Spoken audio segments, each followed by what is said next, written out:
Yo, once again it's manager Achu, the only one female manager in Cover Media. Leo jamani, tuko maeneo ya visiwa vya karafuu. Tumekuja Zanzibar. Cover Media imetua ndani ya mji wa visiwa vya karafuu. Niko na ndugu yangu hapa. Tumekuja kwa ajili ya ile mechi kubwa kabisa ya Azam na Yanga ambayo inaenda kuchezwa mida ya saa 10 katika uwanja huu wa New Amani Complex. Niko na ndugu yangu hapa. Kwa mtazamo wake tu mwenyewe ukimwangalia unajua ni timu gani. Naomba nipige naye story 2-3 kuelekea mechi inayoenda kuchezwa masaa machache yaliyobakia. Mambo vipi ndugu yangu? Bana, Mungu ni mwema. Kwema kabisa. Mimi niko bomba kabisa kama unavyoona.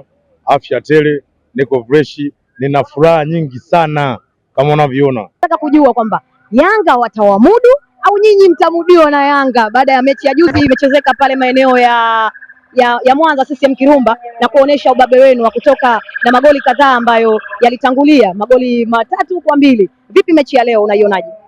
Katika kitu kigumu wanasema kuanza ni kazi ngumu sana, lakini kuendelea ni jambo rahisi sana, sijui kwa sababu unakuwa tayari umeshaanza, na ndio maana hata Waswahili wakasema mwanzo mgumu. Umeelewa? Hata sisi kumfunga Yanga tayari tumeshaanza, sijui umeelewa. Kwa hiyo hivi sasa maana tupo kwenye muendelezo.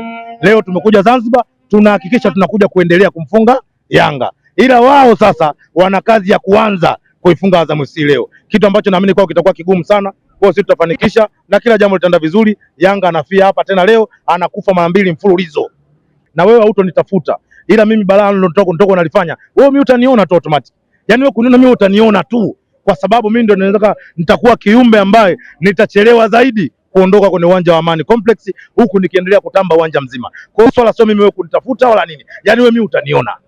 Nimbana kwamba ni muendelezo, ni kitu rahisi.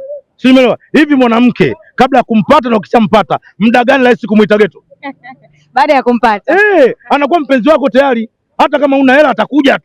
Lakini kabla ya kumpata, kazi unayo uchimbe. Simeelewa. Kwa hiyo huu ni muendelezo ambao tunaenda kufanya hapa leo. Tunachotaka mshuhudie tu balaa ambalo linatokea. Huu msimu unaenda kuharibika kwa ndugu zenu, tunahakikisha msimu huu wanaumaliza kwa mangumi na watapigana. La sivyo wawaambie kwenye uchaguzi wamtafute mtu wa kumleta. Mwambie Engineer Hersi atamleta Gilimugisha ili wapige makelele watulie. Tofauti na hivyo, si engineer tunaenda hii ngoma tunaenda kuvuruga. Yaani sio Jangwani tunaenda kupigana. Subiria kinachoenda kutokea hapa leo. Wakipatana Jangwani. Asalamu alaykum.